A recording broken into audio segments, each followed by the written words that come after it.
to episode 14 of this Playfield swap with the Scared Stiff. Today we're going to be looking at installing the pop bumpers and doing the wiring for the flashes in the pop bumpers. Okay, it's time for the pop bumpers. I've done one of them, but I thought I'd take the chance to just take you through the rebuilding of these. I have installed these, the nails that go through, or the nail screw combos. I don't know exactly what they're called, but showed you how to put those in earlier. So now I've got my bag of pop bumper parts, and we're going to start at the bottom of the playfield.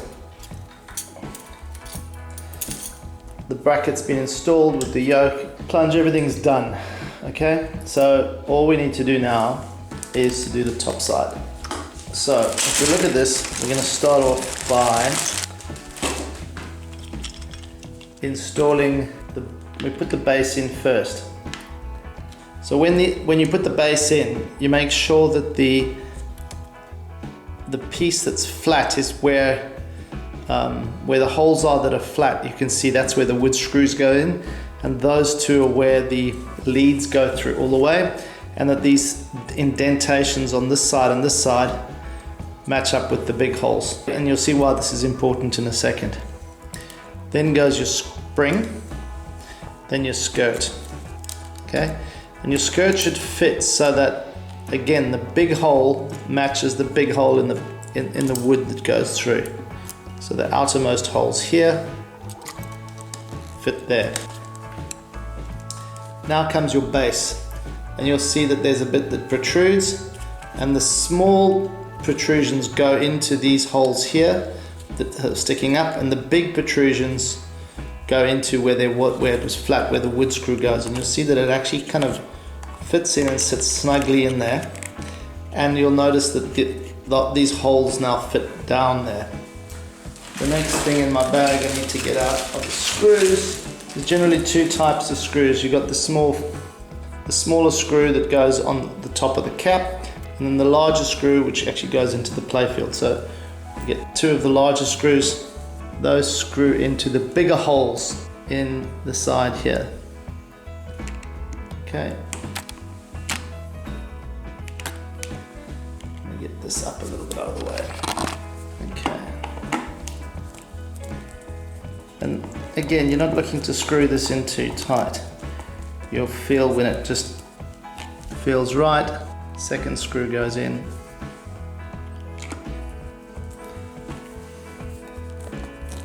This is screwing into the playfield, yeah?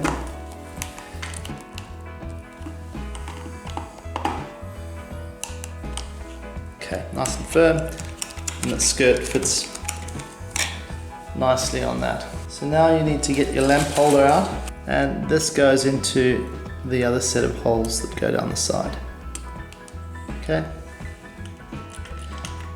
And on this game, it's a flasher. Okay, so as I push this down, you can see it coming through. This needs to go through that way. It's just the far one that's a bit tricky. Now grab the long nose pliers from the other side, and then just pull it down as I pull it through.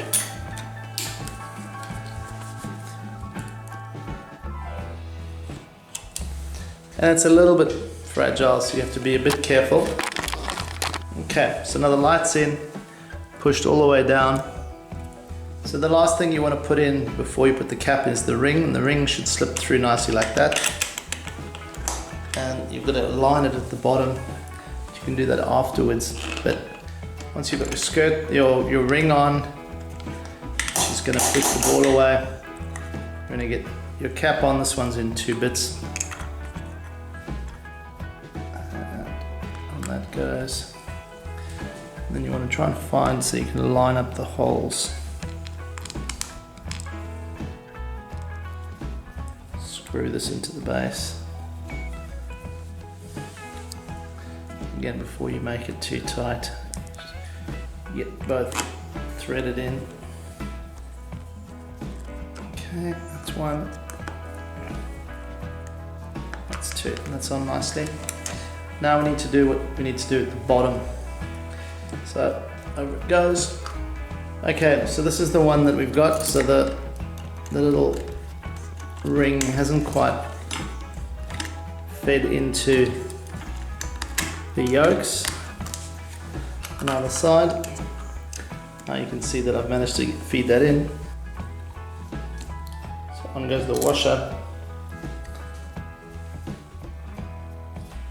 And then holding it up, get the nut on, and you want to just try to see if you can get it to thread in a little bit first.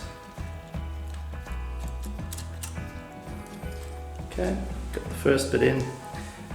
So to get it on the other side, I use a little sort of needle nose pliers. It's a bit tricky to get in.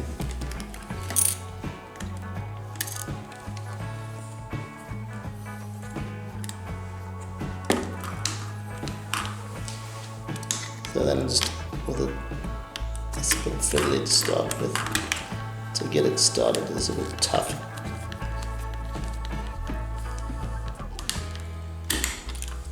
Using the driver you can get it in. Then you literally tighten it. Careful not to over tighten these because they will shear off. Okay, so that's in there nicely now. This is your thread for the wire is going to get attached to. I'll staple that down in a second. This one here is the switch and the spoon, so this needs to get screwed in so that the black pin from the skirt goes in the center of that indentation. I'll move the camera so you can see exactly how I get that right. So we want that little black pin that's coming up, that's on the skirt, to be in the middle of that dent. While I get this done, consider that 4 out of 5 viewers are not subscribers. It's a great way of showing your appreciation to subscribe to the channel. Anyway, let's keep going. So, okay, so what I've found is that these screws are too big to go through those holes, which is probably why they didn't have proper screws in there in the first place. So what I reckon they've done is they've got this the wrong way around, and that those screws which are smaller should be in here and the little ones should be there. So let's take this off again.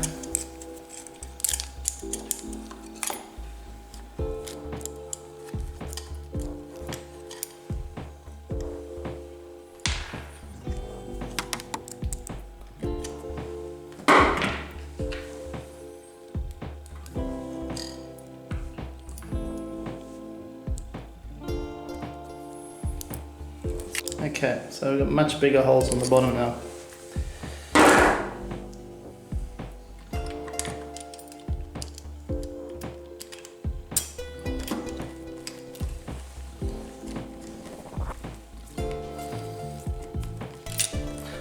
It's half of one screw.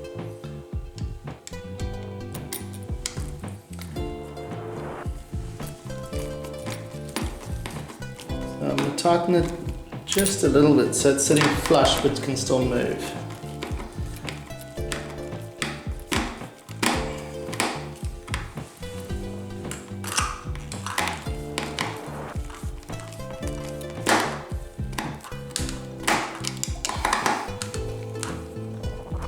Okay.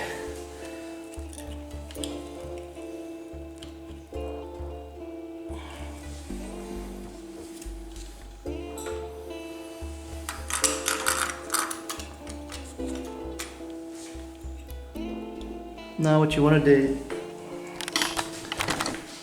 is you want to line this up now. So that black pin, the skirt pin, is right in the middle of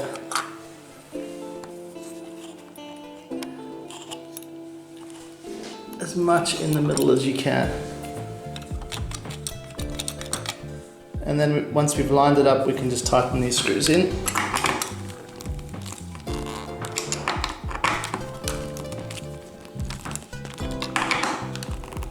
Okay, so that's in. So now the last thing to do is just the wiring of all of the flashes that sit inside. But first I'm going to do this one. So I'll go and do that on my own, and then I'll come back and I'll show you what we do with the wiring. So we're going to wire up these pops. This is 17, 18, 19, solenoid 17, 18 and 19. And if you're not sure which wires to go on, you've got a common positive wire, which is white and red on this big Scared Stiff, but then there's a black plus something. So there's black brown, black red, and black orange. So the top jet is black brown, then the middle jet is black red, and this one is black orange. And I actually have labeled these 1, 2, and 3, whatever, just in order that I had. So this is, I know this is black orange, this is black red, and then there's the common red white wire which goes between them. So I'm going to solder this on first before, so I've got my shrink tubing and I've got my black brown wire here, and I'm just going to solder it on.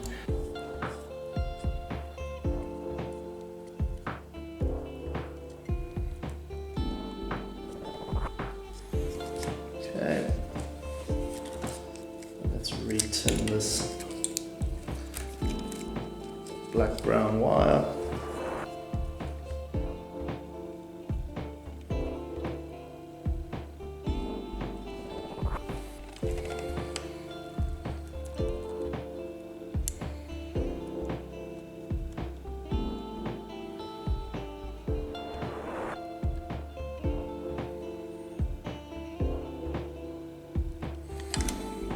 Okay. So then the next thing I want to do after you've soldered it is to try to get the shrink tubing so that it's a bit more secure. I'm just going to use a lighter. You obviously want to make sure that you get the shrink tubing so that it's past the bracket.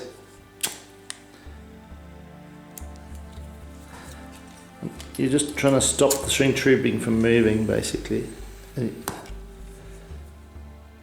You just want to get it so that at some point that it's going to stop moving. And now what we're going to do is just staple this down.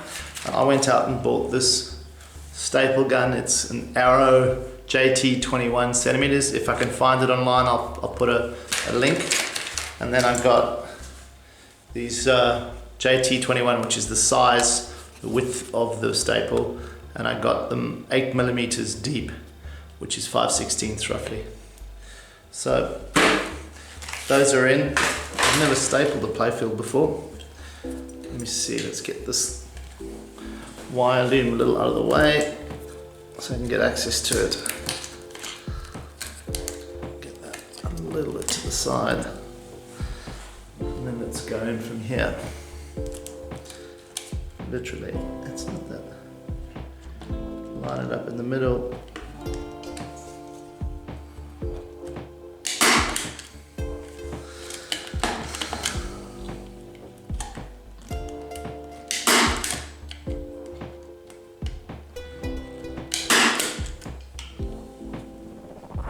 There you go. 3 is probably a little overkill, but that's nice and secure. Now I need to go and solder this joint here, which is the common positive lead. I'm going to put some insulation on there as well, on this one. It's close to a number of different things. So what I'm going to do on this one, do a bit better job than I did last time, is I'm going to slide the insulation onto the red wire, slide it up, and then I'm going to cut this a little shorter, knowing that the insulation is long enough to go through and to the end. So this insulation, this is the same length, so this will go right to the end and over the edge. Let's tin the lead.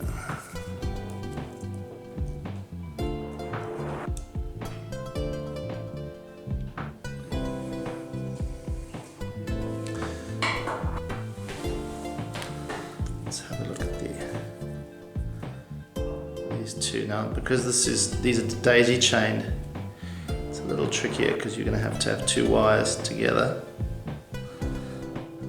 So what I'm going to try to do actually is, this will help keep them together, the little shrink wrap. Just got to be careful you don't get it too close to the edge. So I've got the shrink wrap on there. It's obviously can still move around. But if you get it too close, it will start to shrink. So let's tin those two.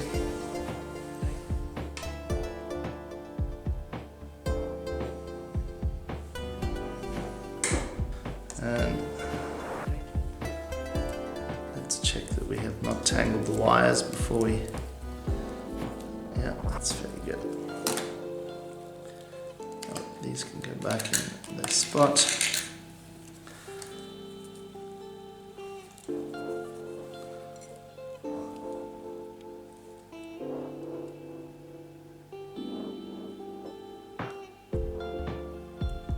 Okay. That's on, so I'm going to let that cool a little bit now before I get the shrink wrap down there. Okay, so that's now cool enough that I can slide the shrink wrap down all the way to the bottom, and then get my lighter, and you can use it, there's little various torches and hot air guns are probably better than this, but this is just what I've got, so.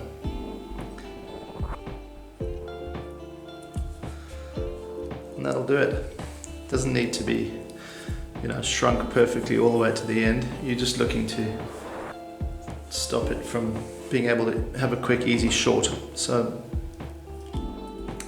I think that's safer than that. I should have done it the same on this side, and I'll do it for all of the other ones, because this one you can still see this little bit is exposed, which is standard. And the shrink wrap is really to stop it from touching onto the brackets. But this now it's a lot more secure. So I'll quickly staple that in place with a couple of staples.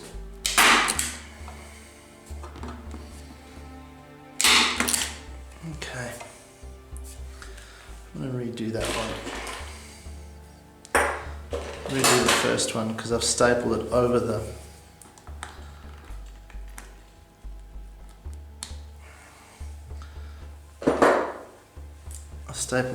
solder joint, which is not perfect. That's better. Okay, so that's that done. I'll go and do the other ones, and then we will have been successfully having finished this. So let me go. That's it for this episode. Next episode, we remove and restore the side rails. Thanks very much for watching. Till next time.